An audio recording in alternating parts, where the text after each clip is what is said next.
District traffic officer की ज़ेर निगरानी government comprehensive high school Jhelum में स्पेशल स्काउट की ट्रेनिंग के हवाले से सेमिनार। टीवी 19 न्यूज के डायरेक्टर डॉक्टर तसव्वुर हुसैन मिर्जा की रिपोर्ट के मुताबिक डॉक्टर उस्मान अनवर आईजी पंजाब और Mirza Farhan Baig additional IG traffic Punjab के विजन के मुताबिक Tariq Aziz Sindhu district police officer Jhelum के अहकामात पर district traffic officer Jhelum Tariq Shafi की ज़ेर निगरानी government comprehensive high school Jhelum में स्पेशल स्काउट के हवाले से सेमिनार मुनक्किद किया गया।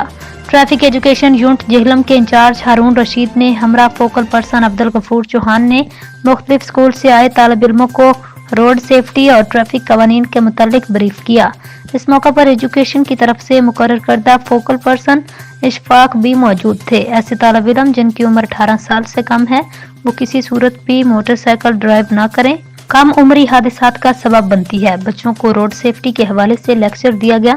ट्रैफिक कवानीन की पासदारी को यकीनी बनाएं, रोड को कैसे पैदल क्रॉस करना चाहिए, ट्रैफिक कवानीन पर अमल करें और महज़िब शहरी होने का सबूत दें।